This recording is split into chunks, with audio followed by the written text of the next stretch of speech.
Hello, I'm Richard Ridge for BroadwayWorld. All That Jazz, the legacy of Chicago the musical, created exclusively for the Museum of Broadway, is a retrospective of Chicago's 26-year run. And I'm here at the museum to catch up with the Tony Award-winning producer of Chicago, Barry Weissler, and Julie Boardman, co-founder of the museum, and bring you a sneak peek. Well, Barry, we walked in here together. Here you are in the new Chicago exhibit here. What's going through your mind? How excited and exciting is this? What a gorgeous room, and how many wonderful, wonderful images and tokens from Chicago. I mean, it's amazing. I'm over the moon.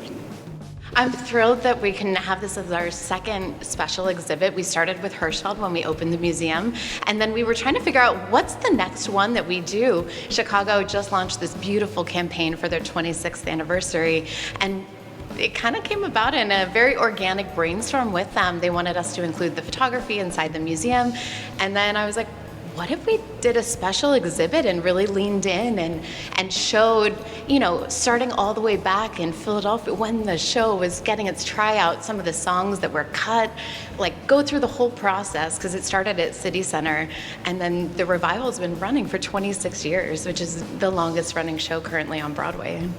You know, no one knew when you were bringing this to Broadway what would happen with Chicago, and now 26 years later it continues at the Ambassador Theater. Just talk about the legacy of this show and what it means to with audiences from all around the world that come to see this show. You know, it's thrilling. The important thing for Fran and me is the success, of course, is wonderful, but to be in that house day in and day out, night after night, and have 1,000 people affected the same way, tears at the same time, tons of laughter at the same time. That's a thrill to us that we were able to accomplish that. Okay, what I also love about what you do here is you have original costumes throughout the museum, but in the Chicago exhibit, you have 3 of the outfits. They're not behind glass, they are right in your face. You can go up there and actually see how they're made and everything else and how different they are. And that must make you feel so great with what's in this room.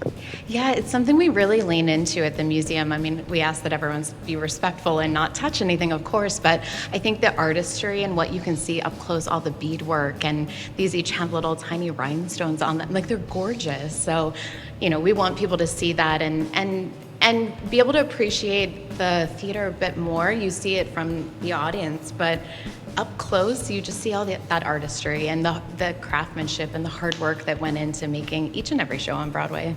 You know, when it first opened in the mid-'70s, everybody thought it was ahead of its time. Boy, is it perfect for right now, this show, right? With everything we're going through. I think it's perfect for all times, you know? The message that's there constantly means something different each day and each year that we're performing. Nothing could be more timely on Broadway now than Chicago. Publicity, money, conservatism, sex, all those things we love and hold near and dear to our hearts.